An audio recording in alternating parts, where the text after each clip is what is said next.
Master Detective. Yes, it's another case for that most famous of all manhunters, the detective whose ability at solving crime is unequaled in the history of detective fiction. Nick Carter, Master Detective.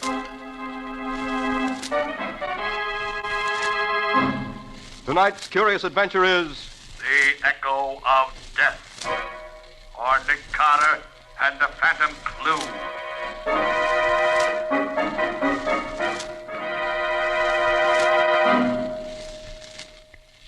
No, please, don't kill me. Don't kill me. Hold him still. They're just like that. This has got to look right. No, I'll do anything you say. I'll forget everything I know. Only don't... All right. He's dead. Now, come on.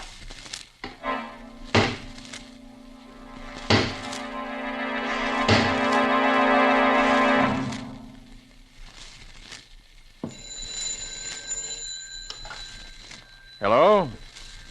Yes, this is Nick Carter speaking. A case? What kind of case? A disappearance. Well, that's hardly in my line. Oh, I see. Yes.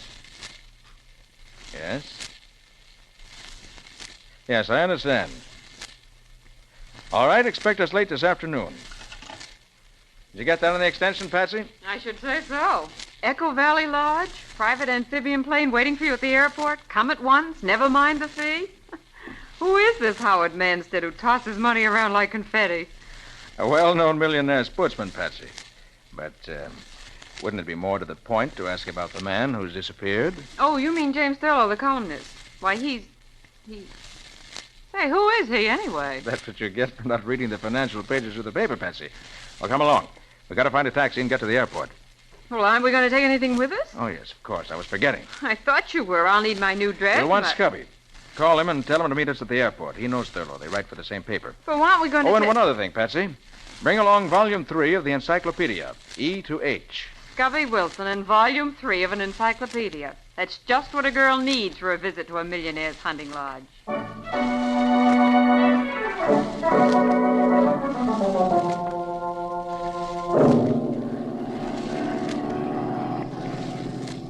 Though seldom visited because of its somewhat inaccessible location, Echo Valley is a natural freak of singular interest.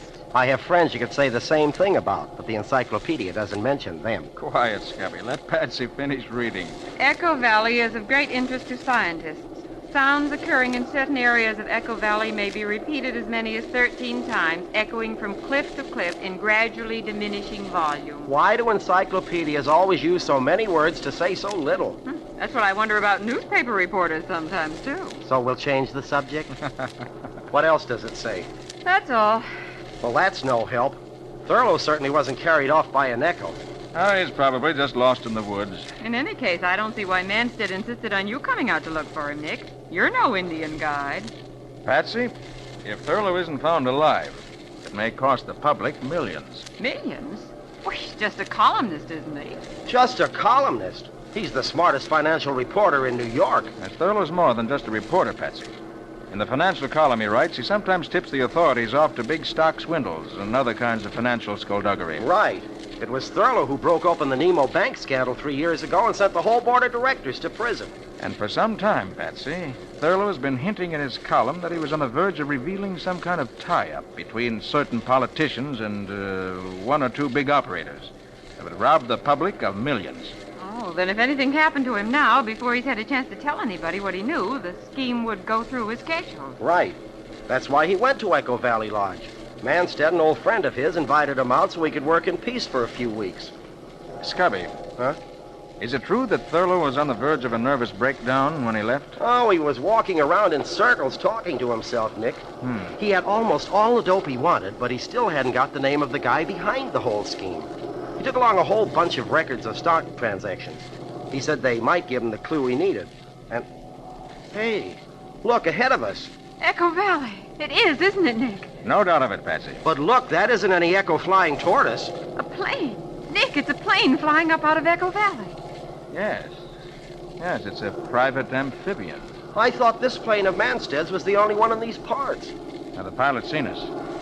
Huh. He's turning out of our line of flight. You're suppose he wants to avoid us? I'll bet he doesn't want us to see his markings. He is trying to avoid us. Oh, pilot, swing over so we can get a look at that plane down there. Right, Mr. Carter.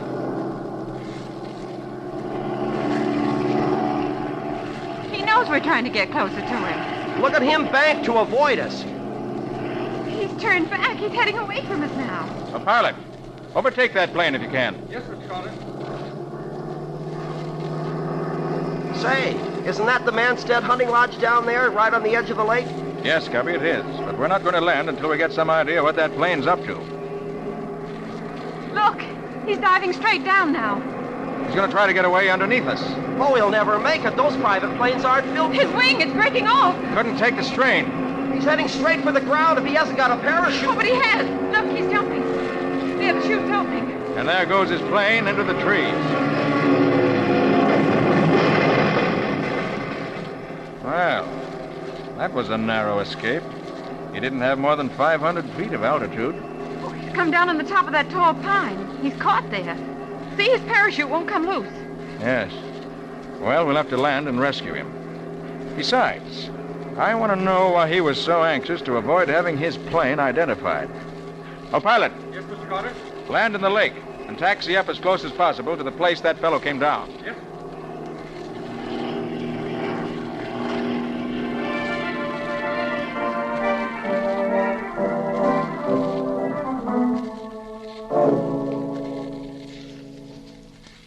Oh, wait a minute, Patsy. I'll lift this one up for you. There you Watch are. out Okay. that branch doesn't Thanks. snap back in your face, Betsy. Well, aren't we almost there? Yes, there's the clearing. Just ahead. Only a few more steps. Oh, and they say exercise is good for you. Oh, there. There's his parachute. I think I can see him hanging among the branches. He's hurt or he'd call to us. Come on. His shroud lines are caught among the branches. I can see that much. Well, he's just dangling there. Yeah. Hey, you up there. Can you hear us? You all right? He doesn't answer. Look, I'll climb up and see if I can... No. Wait. What is it, Nick? Look at those shroud lines. They're wrapped around his neck. Yeah. Look at the way his head is twisted to one side. Yes. His neck's broken. He's dead. What? Oh. When he landed in the tree, he got tangled in the lines and... I wonder. Nick, what do you mean? Look down at your feet, Scubby. Huh? Cigarette butt. Why, somebody must have been here before us. Maybe. But its position makes me think the cigarette was smoked by him up there. Oh, but that's impossible, Nick. It's been just about an hour, Scubby, since he crashed. He knew we'd come after him. So if he was hurt and couldn't get out of his chute harness, what would be more natural than for him to smoke a cigarette and wait to be rescued? But he's dead. Because somebody reached him before we did and murdered him.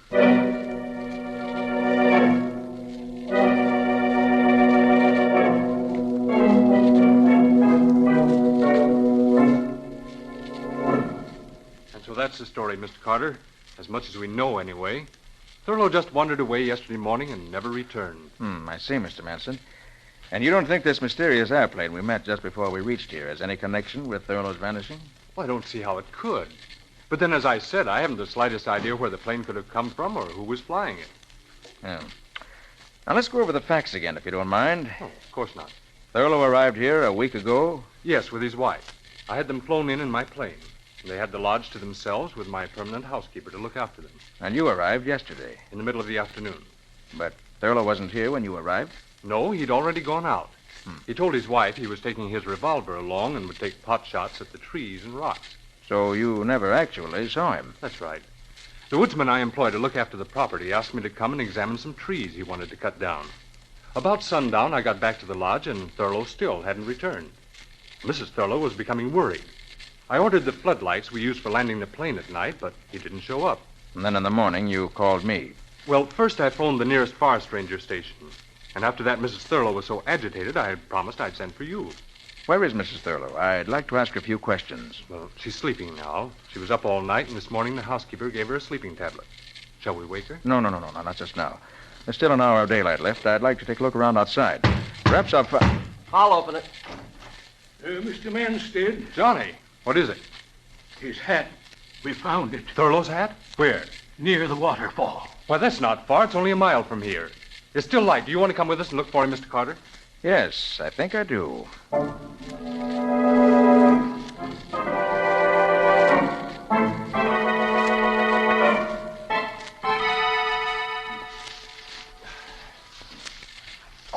Gosh, my ankle. Oh, boy. There's the hat, Mr. Manstead. In that bush. But what in the world could Thurlow have been doing in here? This isn't a trail to the waterfall. It isn't a trail at all as far as I'm concerned. It's a jungle. It used to be a trail to an old one-room cabin, but there's no reason Thurlow would go there. Well, maybe if we yell, he'll hear us. He might be in there with a busted ankle or something. Go ahead and try, Scubby. Thurlow! Thurlow!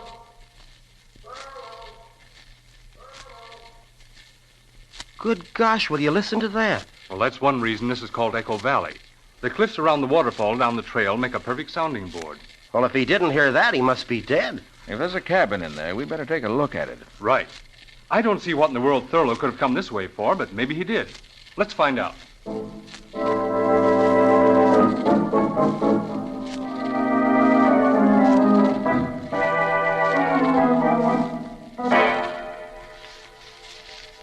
There it is. Where, Manstead? Oh, there, between those two trees. See it?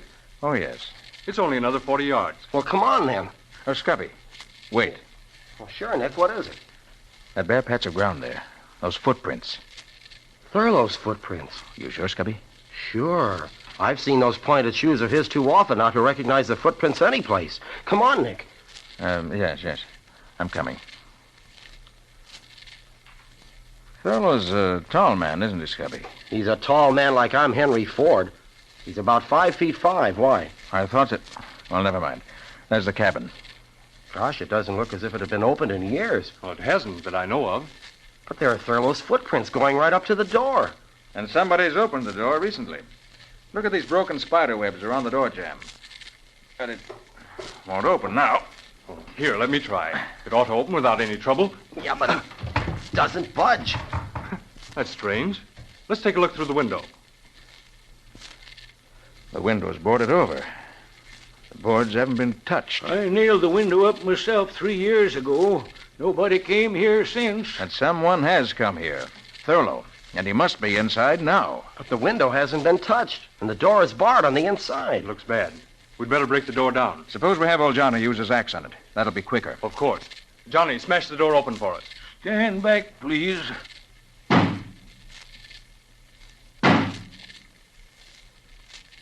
That door was locked to stay locked. Starting to go. There. That does it. It's open. If you don't mind, I'd like to go in first. Of course. It's dark inside. Here, take my flashlight. Thanks. There he is. Thurlow. He's dead. He came here, bolted himself in, and shot himself with his own revolver.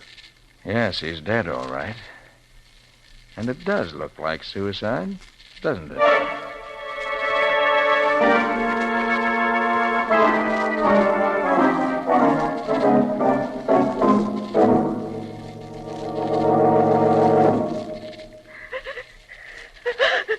Now, Mrs. Thurlow.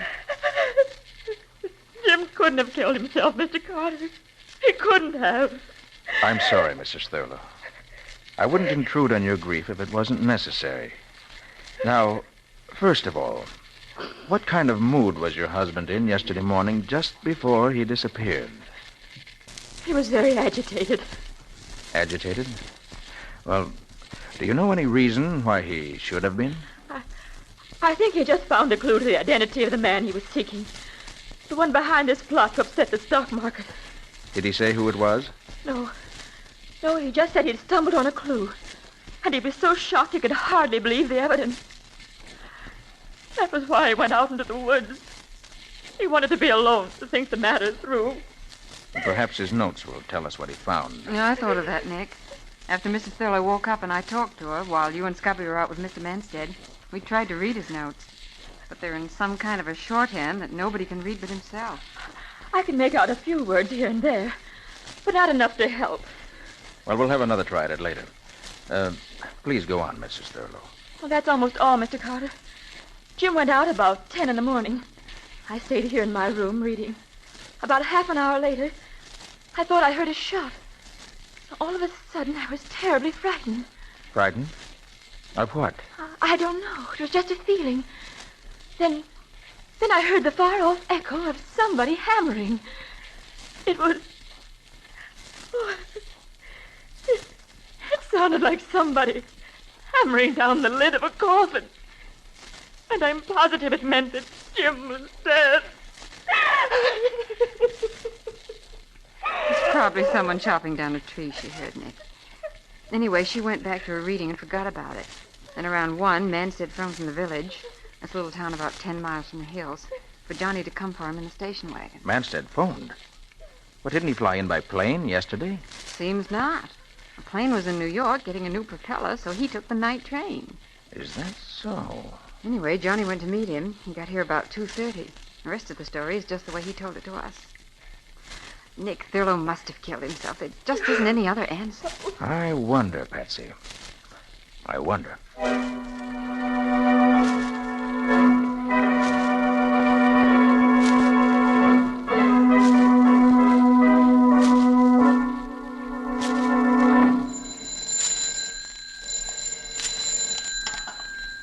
Hello? Yes, speaking. Did you get the dope I wanted? He was? And the plane? Then check every airfield within 50 miles of the city. Yes, I know it's a big order, but somebody's playing this game for big stakes. No, that's all. Call me back when you've learned something. Hello, Carter. I didn't know anybody was here in the library. I took the liberty of phoning New York. I was trying to check on that mysterious plane that we saw crash yesterday afternoon. I see. Did you learn anything? Nothing yet. You know, I have a theory about that plane, Carter. I'd be interested to hear it, Mr. Manstead. Well, we're only 100 miles from the border, and in the past, planes engaged in smuggling aliens into this country have landed in this region. Now, I'm willing to wager this chap, who was so anxious to avoid being seen, was engaged in doing something like that. Certainly sounds plausible. Nick! Oh, Nick! Oh, yes, Cubby. Oh, there you are. Oh, top of the morning to you, Mr. Manstead. Good morning. Say, I was looking for the two of you. Forest Ranger Thompson and 2 of his men are down at the landing waiting in your launch, Mr. Manstead. They want to get started down the lake to bring in the body of that flyer who was so unlucky when he bailed out of his plane yesterday. Of course. You're coming with us, aren't you, Carter? Yes, indeed. I'm just as interested as you are to see if your theory turns out to be right. Oh, what about Patsy? Shall I go find her? Oh, no, Scubby. She's staying here in the lodge with Mrs. Thurlow. They're going to spend the morning going over Thurlow's notes, trying to decipher them. Well, let's get going. I want to get back in time to phone a story to my paper.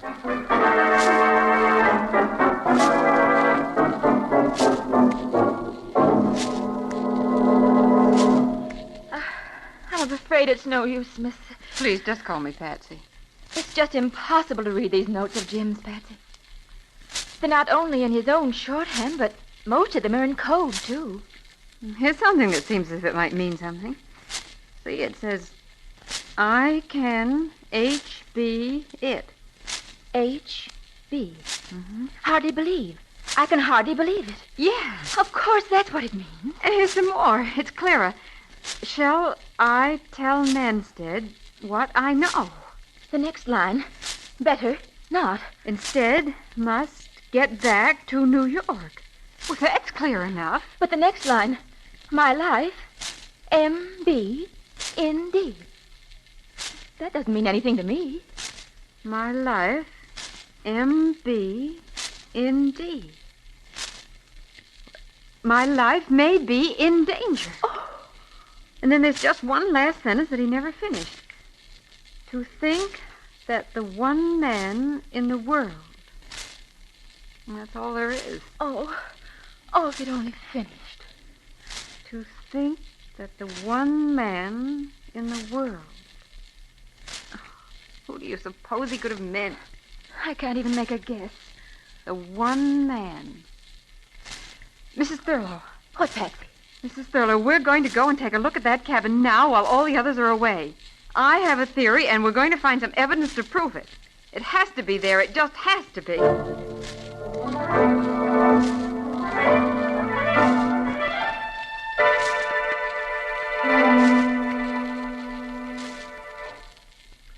Hello, Nick, my friend. Hey, what's troubling you? You've been sitting out here on this rock for an hour ever since we got back, looking mean enough to bite your grandmother. Scubby, that poor devil of an aviator whose body we brought in was murdered. And Thurlow was murdered. And I can't prove it. But, Nick, couldn't you be wrong? The aviator certainly looked like a natural accident. And Thurlow, if I ever saw a case that looked more like suicide, well, I don't know where it was. Well, that's just it. The aviator I can explain. Someone slipped through the woods, reached him before we did, climbed the tree he was caught in, and strangled him with the shroud lines in his parachute while pretending to help free him. But Thurlow, his own footprints leading into the cabin. The window boarded over and the door bolted on the inside. If somebody killed him, well, how did they get out? I don't know, Scubby. It isn't possible. Yet it was done. I'm going to break the... Hey, Scubby, what's that in your hand? Oh, just a shiny new nail I picked up somewhere. Somebody must have been fixing something. A nail. And Mrs. Thurlow said she heard the echo of hammer blows the morning her husband died. Yeah, said they sounded like somebody hammering down the lid of a coffin. Dames sure have imaginations. But that's just what she did hear. Huh? She heard the echoes of somebody nailing down the lid of a coffin.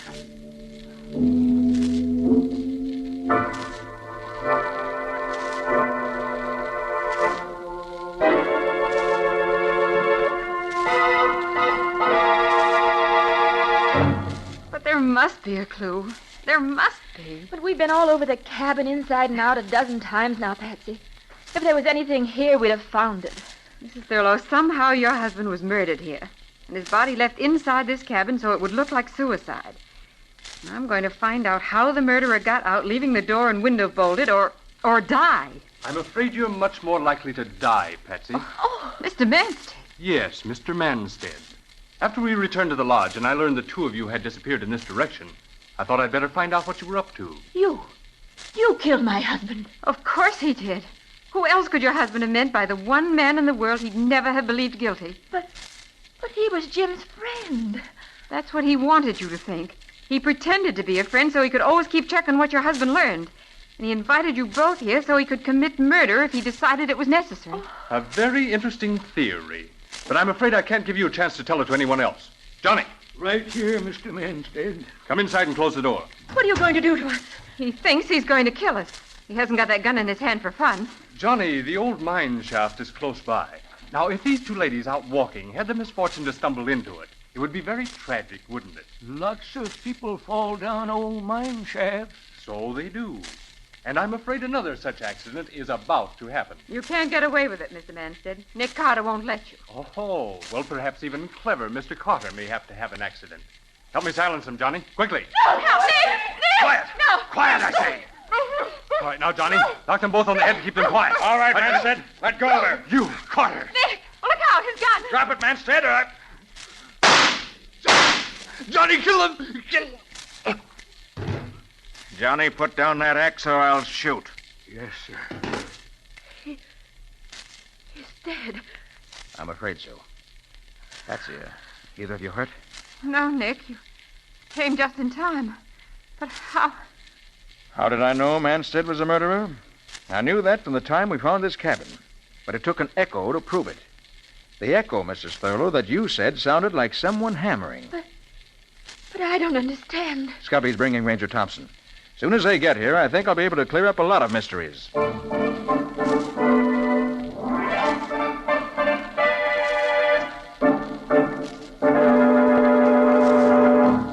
Manstead was behind the plot that Thurlow uncovered. He invited Thurlow here in order to find out what he knew. He discovered Thurlow had evidence which would tell him the truth, and therefore decided to eliminate Thurlow. But, Mr. Carter, Manstead didn't get here until after Thurlow was dead. He came by train and... Oh, Ranger Thompson's right, Nick. He appeared to come by train. Actually, he flew in the night before, in a plane whose pilot was used to taking big fees for keeping his mouth shut. That was the plane that we saw crash. Something delayed it from leaving in time to avoid us, and in the pilot's effort to keep away from us, well, we all know what happened. But, Nick, why was the pilot murdered? That was Johnny's work. As soon as Thurlow saw the crash, he sent Johnny by a secret trail through the woods to make sure the pilot didn't live to talk. Otherwise, his murder scheme would have collapsed. Isn't that right, Johnny? Yes, sir. So Manstead flew here the night before he murdered Thurlow. In the morning, when Thurlow left the house, he and Johnny waylaid him. Is that it, Nick? That's it, Patsy.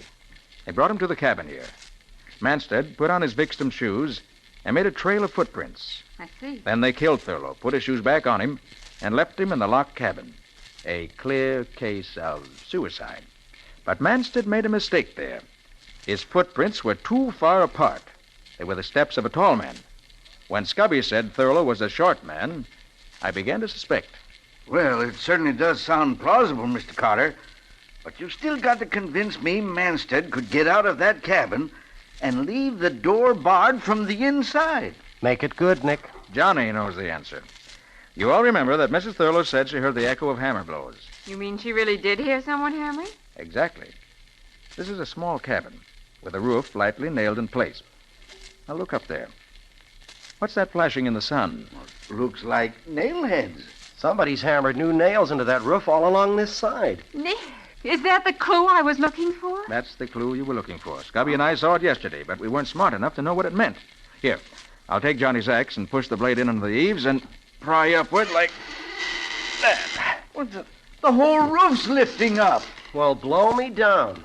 Manstead and Johnny pried up the flimsy roof before they killed Thurlow. Then, leaving the door barred, they climbed out. And Johnny nailed the roof back into place. Right. So they were hammering the lid on the coffin, so to speak. Thurlow's coffin. And due to the curious echoing qualities of the rocks, the sound carried to the lodge, and Mrs. Thurlow heard it. I didn't think it meant anything until I noticed the nail Scubby picked up someplace. The nail Johnny must have dropped. And then I remembered the hammering sound Mr. Thurlow spoke of. And suddenly the whole thing was clear. Well, it sure wouldn't have been clear to me if you hadn't explained it, Mr. Carter. I certainly wouldn't ever have worked it out with just an echo for a clue. Oh, but that was an unusual echo. Remember how cleverly it answered? And when it comes to answers, Scubby, Nick Carter is the man who gets them.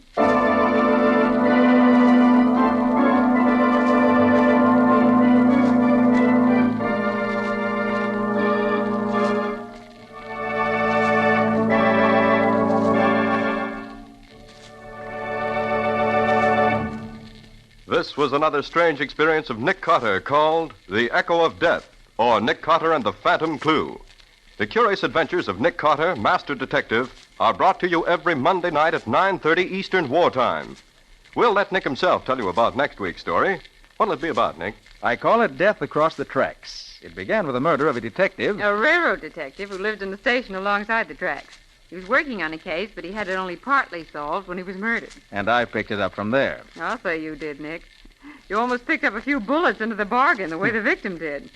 When you called it Death Across the Tracks, you were right in more ways than one. This sounds more and more intriguing. And how did it wind up, Nick? Well, we'll tell you that next week.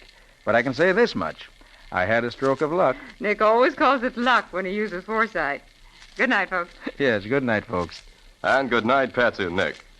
In tonight's strange adventure, Nick Carter was impersonated by Lon Clark. Patsy was impersonated by Helen Choate. Original music was played by Lou White. The entire production was under the direction of Jock McGregor.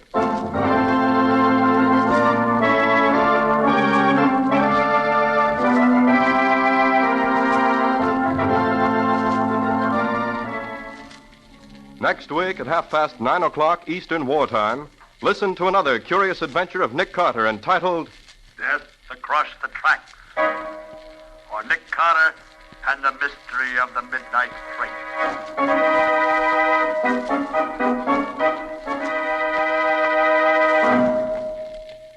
This story is a copyrighted feature of Street and Smith Publications, Incorporated. And here's a special note. Beginning next week, Nick Carter will be heard over most of these same stations on Mondays at 9:30 p.m. Eastern Wartime. The Cisco Kid will be presented on Tuesdays at 9:30 p.m. Eastern Wartime. This is Mutual.